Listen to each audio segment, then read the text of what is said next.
Assalamualaikum warahmatullahi wabarakatuh. Bayangkan, selama ini kau berjalan, merasa mencari sesuatu yang tak pernah bisa kau jelaskan.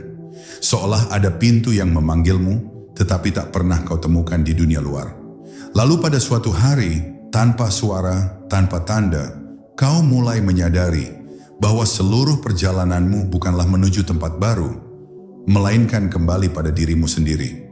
Di balik luka, di balik doa yang tak terjawab, di balik sunyi yang dulu kau benci, ada cahaya yang sejak awal menunggumu. Cahaya yang tidak pernah pergi, hanya tertutup oleh langkah-langkahmu yang terburu. Dan malam ini, jika hatimu siap mendengarnya, pintu itu mungkin akan terbuka. Bab 1. Bisikan awal pintu cahaya. Di tengah hiruk-pikuk kehidupan yang tak memberi jeda, ada satu wilayah sunyi yang sering kali luput dari perhatian manusia. Sebuah ruang halus di dalam diri yang tidak dapat dijamah oleh logika atau kata-kata. Di sanalah bisikan pintu cahaya pertama kali terdengar, bukan sebagai suara, melainkan sebagai getaran lembut yang menyentuh pusat hati. Ia seperti panggilan yang tidak mendesak, namun cukup kuat untuk membuat seseorang berhenti sejenak dan bertanya pada dirinya sendiri, apakah ada sesuatu yang lebih dalam dari semua ini? Getaran halus itu adalah pertanda bahwa jiwa mulai merindukan pulangnya sendiri. Namun manusia modern seringkali tidak mengenali suara halus ini, sebab telinganya terlalu penuh oleh keramaian dunia. Kita lebih sering mendengar tuntutan hidup ketimbang panggilan ruh, padahal pintu cahaya tidak hadir melalui kejadian besar. Ia muncul dalam detik-detik kecil yang membangkitkan kesadaran. Rasa hampa setelah mengejar dunia, rasa sesak yang tak dapat dijelaskan, atau rasa damai yang tiba-tiba datang tanpa sebab. Semua itu bukan kebetulan. Itu adalah isyarat lembut bahwa hati sedang digerakkan menuju sesuatu yang lebih tinggi dari sekadar rutinitas sehari-hari. Orang-orang bijak terdahulu mengajarkan bahwa sebelum seseorang melangkah di jalan marifat, ia harus belajar mendengar rasa. Sebab rasa adalah bahasa pertama yang digunakan Tuhan untuk menuntun hambanya. Di balik setiap kegelisahan tersembunyi pesan, dan di balik setiap ketenangan ada cahaya yang sedang mengetuk. Ketika seseorang mulai peka terhadap rasa ini, ia akan mendapati bahwa perjalanan menuju cahaya tidak dimulai oleh langkah kaki, tetapi oleh kesediaan hati untuk memperhatikan apa yang selama ini diabaikan. Kesediaan ini adalah kunci awal yang jarang diajarkan di zaman ini. Begitu seorang hamba mulai menyelami kedalaman dirinya, ia akan menyadari bahwa cahaya tidak datang dari luar, melainkan dari pusat kesadaran yang selama ini tertutup debu ego. Ego membuat seseorang merasa cukup dengan apa yang terlihat, padahal yang paling penting selalu berada di balik apa yang tampak. Dengan melembutkan hati, seseorang akan merasakan hangat yang tidak berasal dari api, dan kehadiran yang tidak berasal dari makhluk. Inilah tanda bahwa pintu cahaya mulai menunjukkan garis-garis halusnya, seakan menyiratkan bahwa ia siap dibuka oleh siapapun yang berani menundukkan diri. Pada akhirnya, pintu cahaya adalah perjalanan kembali kepada keheningan yang telah lama ditinggalkan. Ia bukan tujuan, tetapi permulaan. Bukan akhir dari pencarian, tetapi awal dari pengenalan. Siapapun yang mampu berhenti sejenak, menenangkan batinnya, dan menerima panggilan halus dari rasa terdalamnya, akan menemukan bahwa cahaya itu sudah hadir sejak awal. Ia hanya menunggu hati cukup lembut untuk menyambutnya. Dan ketika bisikan kecil itu didengar dengan penuh kesadaran, maka langkah menuju makrifat sejati pun dimulai dengan tenang, tanpa terburu-buru, namun penuh daya ruhani yang memandu setiap detik perjalanan. Bab 2. Ilmu rasa yang ditinggalkan zaman. Di tengah era yang menjadikan informasi sebagai raja, manusia semakin mahir memahami apa yang tampak, namun semakin asing terhadap apa yang terasa. Ilmu rasa yang dulu menjadi inti dari perjalanan para arif, kini tenggelam di antara hiruk-pikuk teori, kajian teknis, dan ritual yang hanya menyentuh permukaan. Padahal rasa adalah pintu pertama yang menghubungkan manusia dengan hakikat. Ia bukan sekadar sensasi emosional, tetapi kecerdasan batin yang mengenali kebenaran sebelum pikiran sempat menimbangnya.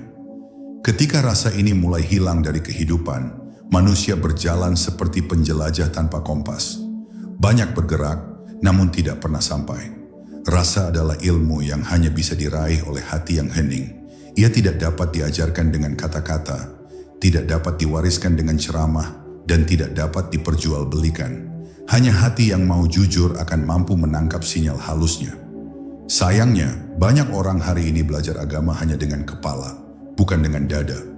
Mereka hafal hukum, memahami teks, tetapi tidak merasakan getaran ketuhanan yang seharusnya hidup di balik setiap ibadah. Inilah sebab mengapa banyak yang menjalankan ritual tetapi tetap gelisah. Sebab ritualnya hadir, namun rasanya tidak. Para guru makrifat dahulu memulai pembelajaran dengan menghidupkan rasa murid mereka. Bukan dengan memperbanyak hafalan, tetapi dengan membersihkan batin agar siap menerima hembusan hidayah. Mereka tahu bahwa ilmu tanpa rasa adalah ilmu yang kering, ibarat pohon tanpa buah. Seseorang mungkin terlihat beragama, tetapi tidak merasakan kehadiran Allah dalam setiap langkahnya. Dan ini bukan salah dari ibadah itu sendiri, melainkan karena jiwa tidak dibiasakan untuk menyimak suara lembut dari dalam. Jika seseorang ingin kembali menghidupkan ilmu rasa, ia harus belajar memperlambat dirinya.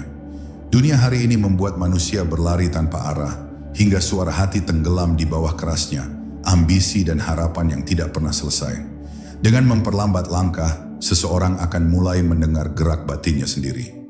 Ia akan merasakan bisikan halus yang membimbingnya menjauhi keburukan sebelum sempat memikirkannya, atau mendekati kebaikan meski tidak ada alasan logis untuk melakukannya.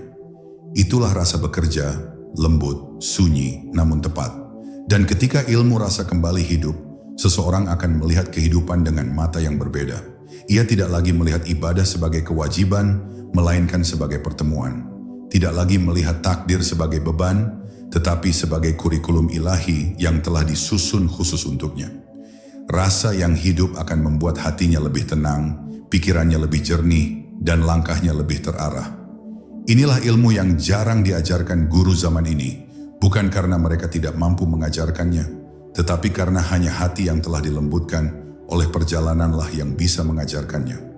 Dan perjalanan itu dimulai dari keberanian untuk kembali merasakan. Bab 3. Menyusuri lembah keheningan. Ada sebuah lembah di dalam diri manusia yang jarang dijelajahi, bukan karena gelap atau berbahaya, tetapi karena terlalu sunyi untuk ditanggung jiwa yang terbiasa dengan kebisingan dunia. Lembah keheningan ini bukan tempat bagi mereka yang tergesa, tetapi bagi jiwa yang berani berhenti dan mendengarkan dirinya sendiri. Di sanalah rindu terdalam kepada Tuhan tersembunyi, bersama luka-luka lama yang menunggu diredakan. Banyak orang menghindari lembah ini karena takut menemukan suara hatinya yang selama ini dibungkam. Padahal justru di sanalah perjalanan menuju cahaya benar-benar dimulai. Keheningan bukan sekadar tiadanya suara, tetapi keadaan ketika seluruh hiruk pikuk batin berhenti menuntut perhatian. Ketika seseorang masuk ke dalam keheningan yang sejati, ia akan merasakan seolah dunia meluruh untuk sementara waktu.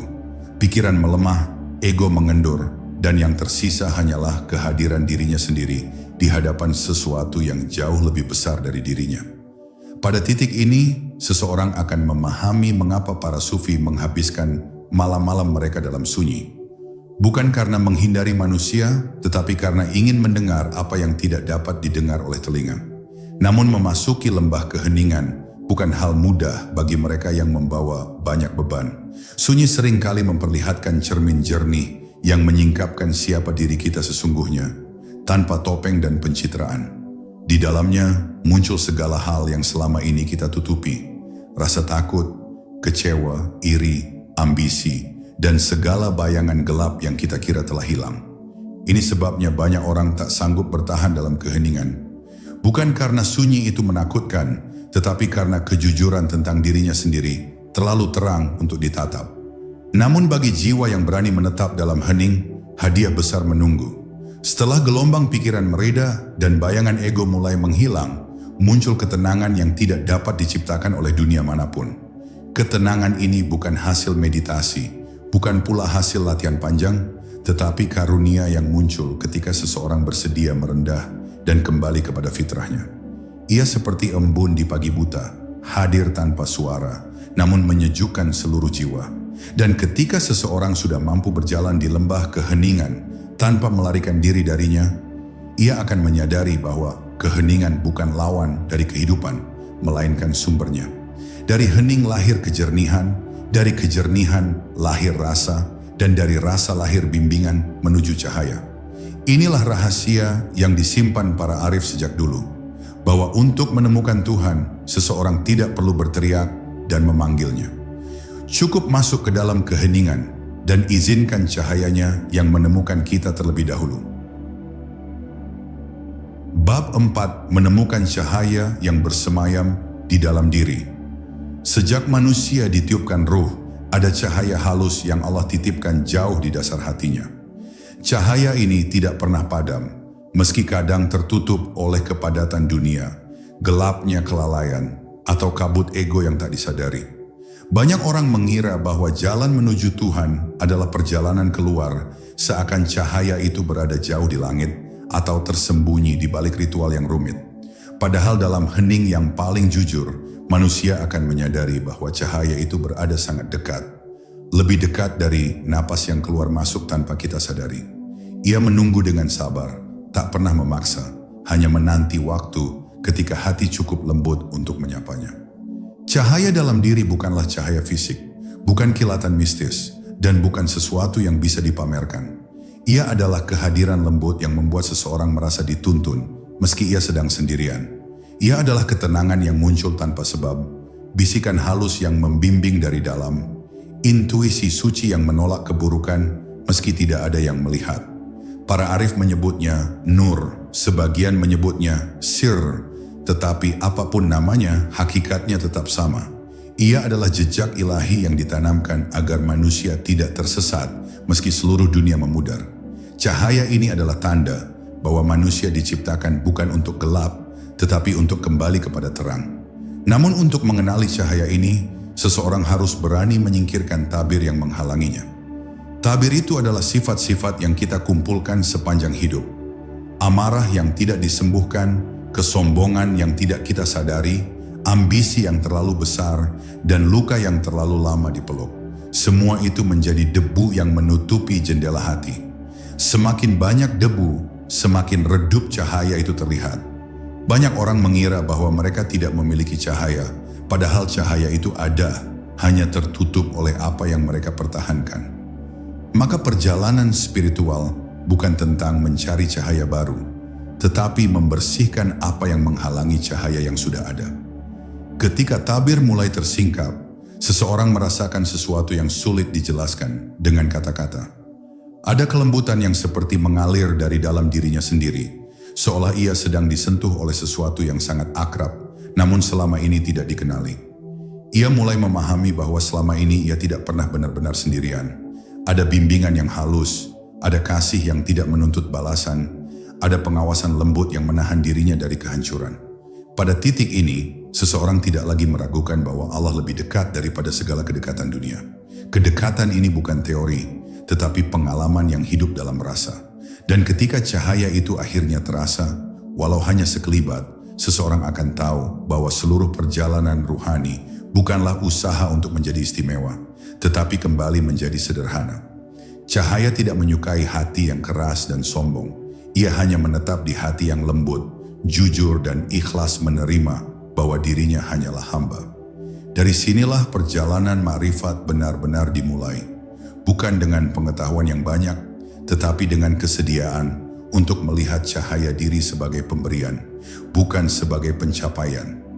Dan ketika seseorang hidup dengan kesadaran ini, setiap napas menjadi ibadah, setiap langkah menjadi zikir, dan seluruh hidup menjadi perjalanan pulang menuju Dia yang menanamkan cahaya itu sejak awal.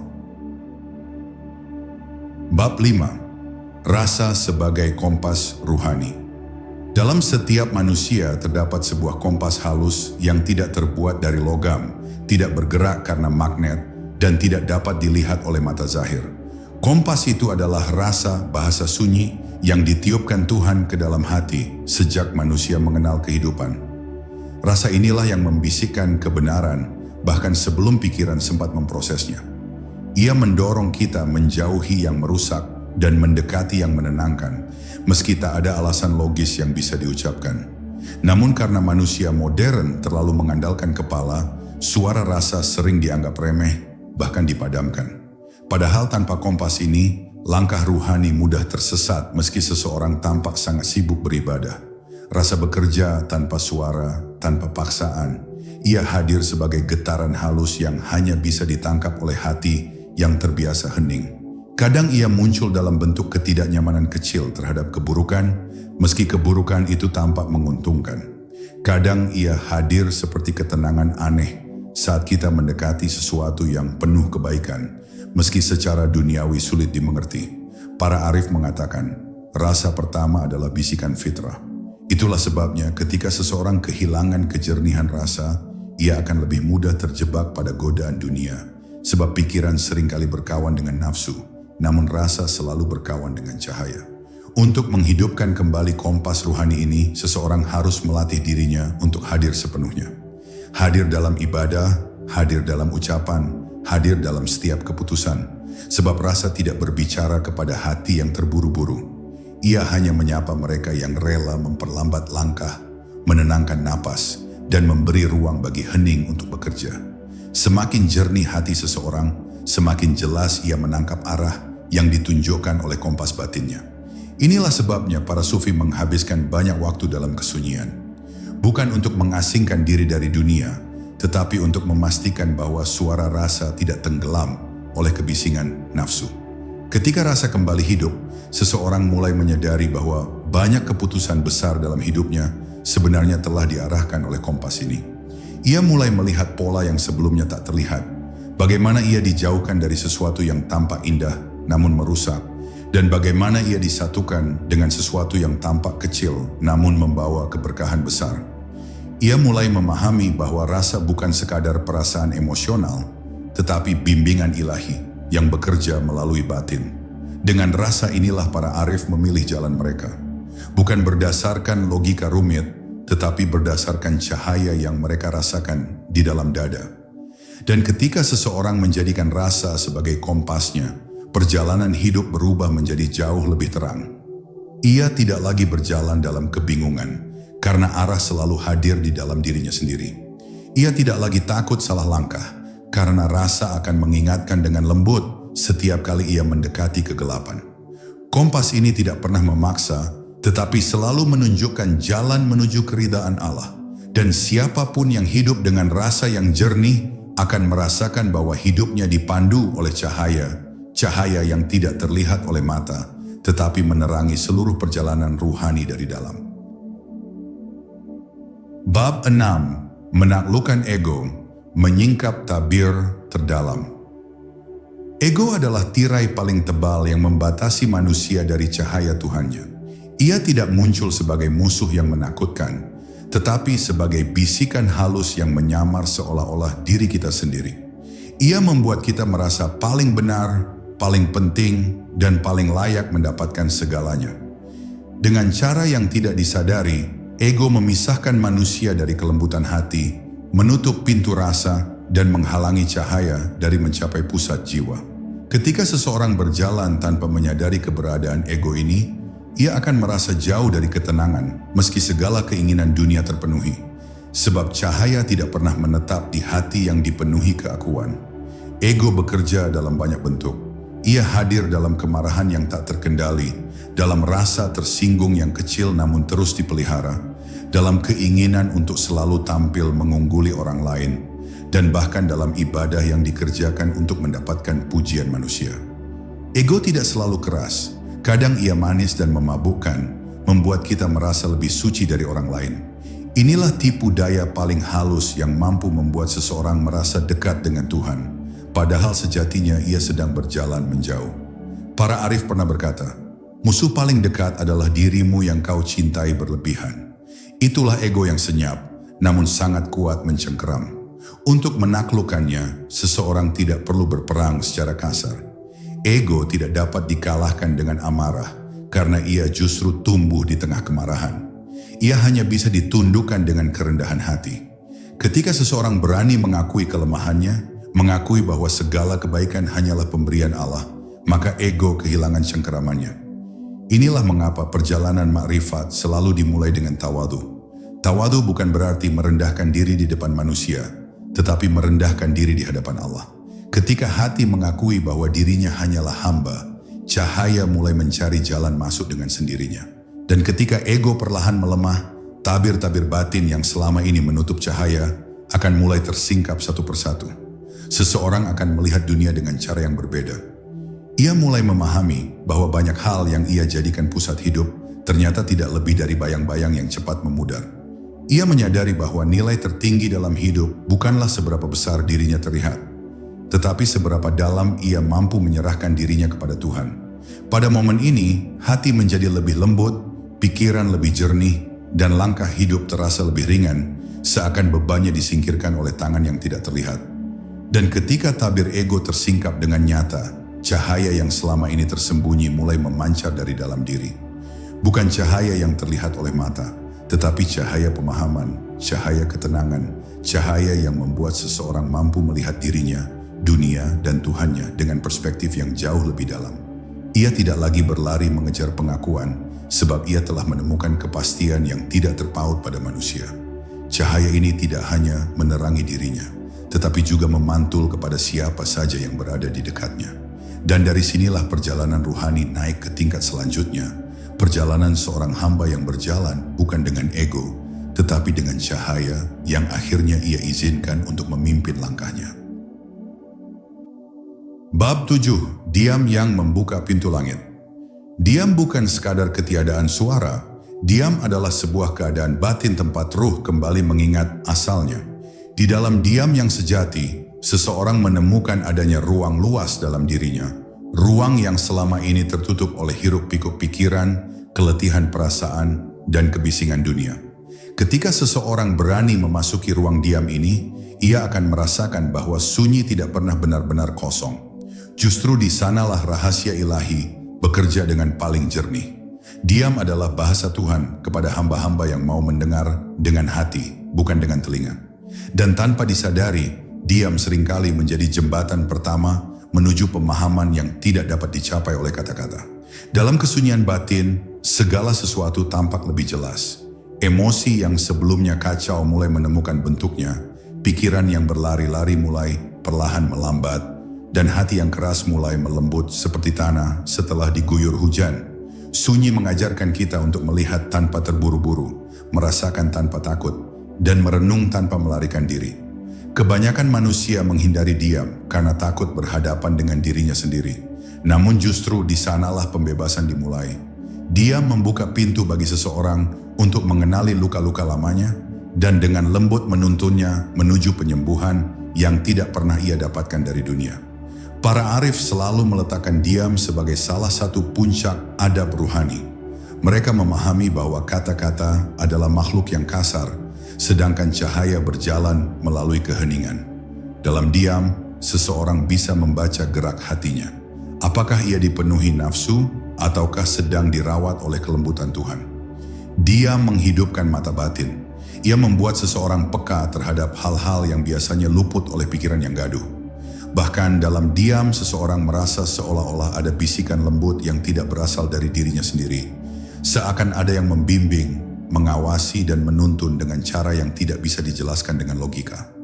Dan ketika seseorang mulai membiasakan diri masuk ke dalam diam setiap hari, walau hanya beberapa saat, ia akan menyadari perubahan yang halus namun mendalam. Suara hatinya menjadi lebih jelas, keputusannya lebih mantap, dan langkahnya lebih ringan. Ia tidak lagi mudah terombang-ambing oleh pendapat manusia, karena ia telah menemukan pusat keheningan di dalam dirinya sendiri. Dari pusat inilah seseorang mulai merasakan ketenangan yang tidak dipengaruhi situasi luar. Dunia boleh bergolak, namun hatinya tetap kokoh, sebab ia telah belajar untuk kembali kepada diam sebagai rumah pertama jiwanya. Pada akhirnya, diam bukanlah pelarian dari kehidupan, melainkan cara untuk kembali mengurus kehidupan dengan hati yang lebih sehat. Diam menuntun seseorang untuk lebih dekat dengan Tuhan, karena dalam kesunyian, tidak ada jarak antara hamba dan penciptanya. Sunyi adalah pintu langit yang sering terlupakan, pintu yang hanya bisa dibuka oleh hati yang rela berhenti sejenak dari berisiknya dunia. Dan ketika pintu itu terbuka, cahaya lembut akan turun ke dalam dada, membasuh setiap resah, mengangkat setiap beban, dan mengajarkan bahwa ketenangan sejati tidak ditemukan di luar, tetapi lahir dari diam yang hidup di dalam jiwa. Bab 8, Kehendak Tuhan dan Kehendak Diri, di mana keduanya bertemu. Setiap manusia membawa kehendak dalam dirinya, keinginan yang lahir dari harapan, luka, impian, dan perjalanan panjang hidupnya. Namun jauh sebelum keinginan itu terbentuk, ada kehendak yang lebih tinggi, lebih lembut, dan lebih menyeluruh, kehendak Tuhan. Banyak orang menganggap keduanya selalu bertentangan, seolah kehendak Tuhan hanya hadir untuk menahan apa yang manusia inginkan. Padahal rahasianya lebih halus. Kehendak Tuhan tidak pernah muncul untuk mematahkan manusia, melainkan untuk menyelamatkannya dari sesuatu yang ia sendiri belum sanggup melihat. Dan seringkali, pertemuan antara kehendak diri dan kehendak ilahi terjadi bukan dalam kemenangan atau kekalahan, tetapi dalam pengertian yang tiba-tiba muncul di dalam dada. Ada kalanya keinginan manusia terasa begitu kuat, seperti dorongan yang sulit dibendung. Dalam keadaan ini, seseorang bisa merasa bahwa kehidupan sedang memusuhinya ketika Allah menahan sesuatu darinya. Namun jika ia mau menenangkan hatinya dan melihat lebih dalam, ia akan menemukan kenyataan bahwa tidak semua yang ia inginkan mampu ia pertanggungjawabkan. Ada keinginan yang tampak indah di permukaan, namun tersembunyi bahaya di dalamnya. Ada pula keinginan yang tampak berat, namun menyimpan pintu cahaya yang akan terbuka ketika seseorang berani berserah. Di titik inilah sifat kehendak Tuhan menjadi jelas. Ia bukan menolak, ia menempatkan. Ia bukan menghalangi, ia melindungi. Ketika hati mulai dewasa, seseorang berhenti memaksakan kehendaknya kepada Tuhan. Bukan karena ia kehilangan hasrat, tetapi karena ia mulai memahami bahwa keinginan manusia sering tertutup oleh kabut ego dan ketakutan.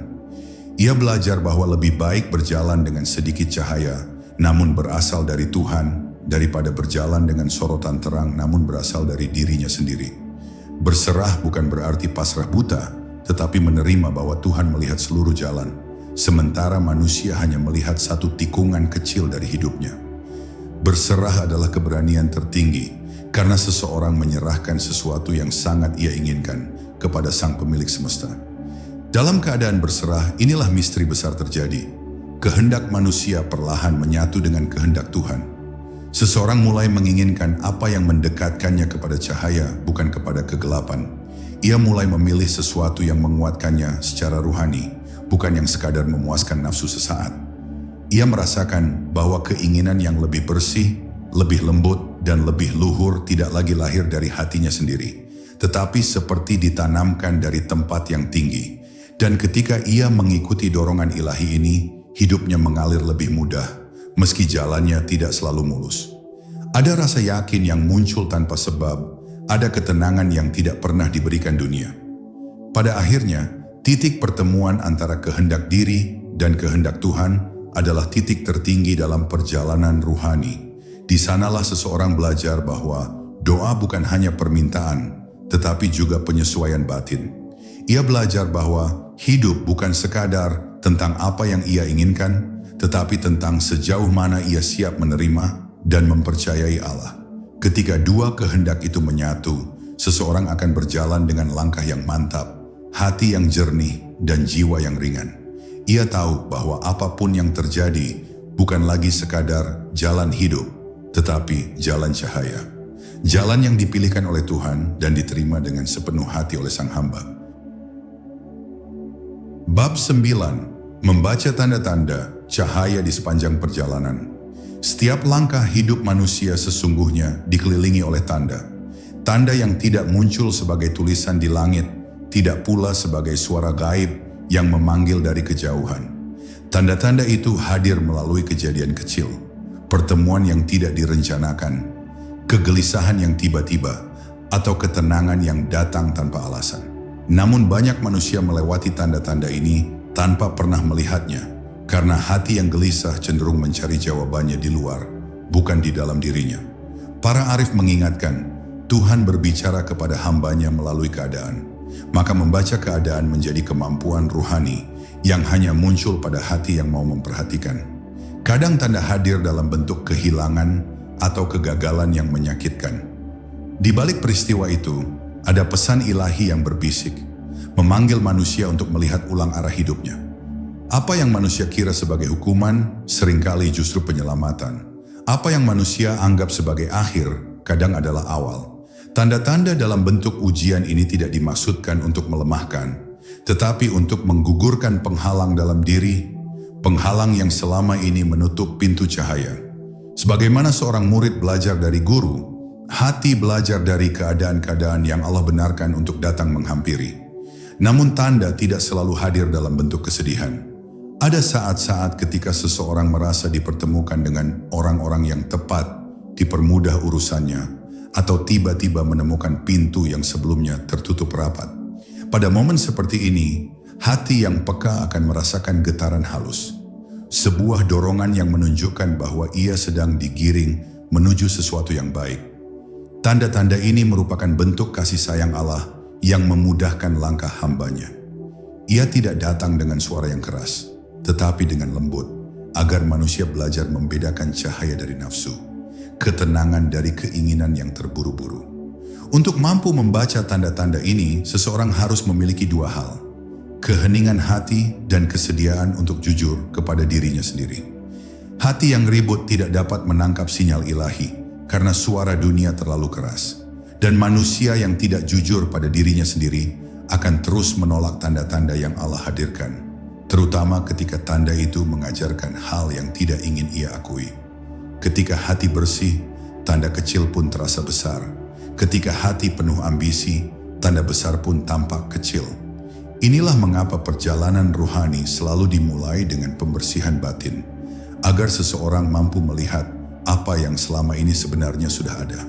Pada akhirnya, membaca tanda bukanlah kemampuan mistis, melainkan kepekaan seorang hamba terhadap bimbingan Tuhannya. Semakin ia berjalan dalam cahaya, semakin ia memahami bahwa tidak ada satupun kejadian yang hadir secara kebetulan. Semuanya adalah pesan, semuanya adalah ajakan untuk kembali, untuk mendekat, untuk mengenal dengan lebih halus. Dan ketika seseorang mampu membaca tanda-tanda dari langit dan bumi, ia akan menyadari bahwa hidupnya bukan lagi perjalanan tanpa arah. Ia sedang dipimpin, ia sedang dijaga, ia sedang diarahkan menuju pintu cahaya yang telah menunggunya sejak lama. Hanya saja baru sekarang ia mampu melihatnya. Bab 10. Kembali menjadi cahaya, puncak perjalanan rasa. Setiap perjalanan ruhani, seberapa jauh pun seseorang melangkah, pada akhirnya mengarah kepada satu hal: kembali menjadi cahaya. Bukan cahaya yang tampak oleh mata, tetapi cahaya yang ditemukan di dalam diri ketika tabir-tabir gelap telah runtuh. Cahaya ini adalah asal, identitas pertama sebelum manusia mengenal dunia, ambisi, dan luka. Ia adalah bagian terdalam dari jiwa yang selalu merindukan Tuhannya, meski raga berjalan di tengah kesibukan dunia.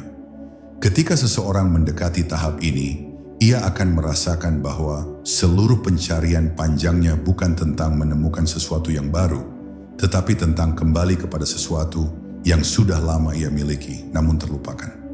Di titik ini, seseorang tidak lagi mengejar pengalaman-pengalaman spiritual yang luar biasa. Ia tidak lagi sibuk membuktikan bahwa dirinya dekat dengan Tuhan, karena ia mulai memahami bahwa kedekatan itu bukan sesuatu yang perlu dibuktikan, hanya perlu dialami. Ia tidak lagi mencari tanda-tanda dari luar, karena cahaya dalam dirinya telah menjadi petunjuk yang cukup. Hati yang telah lama ditempa oleh rasa, diam, dan kerendahan diri kini bergerak dengan lebih halus, lebih tenang, lebih yakin. Ia mulai melihat bahwa setiap nafas adalah pelukannya, setiap detakan jantung adalah panggilan untuk kembali, dan setiap momen hidup adalah kesempatan untuk menyadari keberadaannya secara lebih mendalam. Dalam keadaan ini, seseorang mulai melihat manusia lain dengan mata yang berbeda. Ia tidak lagi mudah menghakimi karena ia memahami luka setiap orang. Ia tidak lagi merasa lebih suci karena ia telah melihat bagaimana dirinya berkali-kali diselamatkan oleh kasih sayang ilahi. Cahaya yang lahir dari kesadaran ini memancar tanpa paksaan, tanpa niat untuk terlihat. Ia hadir seperti aroma wangi yang tersebar tanpa suara, menghangatkan siapapun yang berada dekat dengannya. Inilah yang disebut para arif sebagai cahaya yang berjalan, yaitu manusia yang hidupnya menjadi penuntun tanpa harus mengaku sebagai penuntun. Dan pada akhirnya seseorang menyadari bahwa kembali menjadi cahaya bukan berarti menghilang dari dunia, tetapi hadir di dalamnya dengan cara yang jauh lebih benar. Ia bekerja dengan tulus tanpa terikat hasil. Ia mencintai tanpa berharap balasan, dan ia berserah tanpa merasa kehilangan.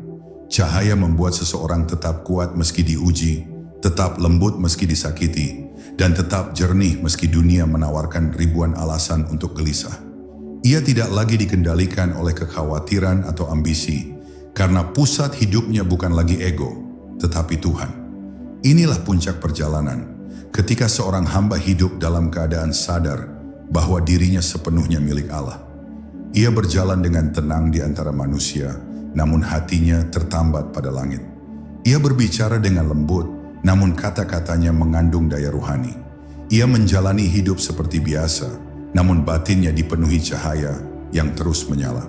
Dan pada momen-momen tertentu, ketika ia benar-benar hening, ia akan menyadari kebenaran terbesar dari seluruh perjalanannya, bahwa pintu cahaya yang selama ini ia cari sebenarnya selalu berada di dalam dirinya.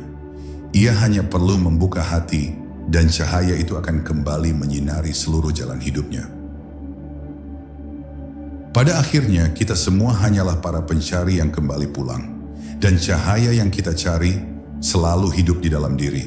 Semoga jalanmu dipenuhi petunjuk, dan hatimu tidak lagi takut melihat kebenaran yang memanggilmu.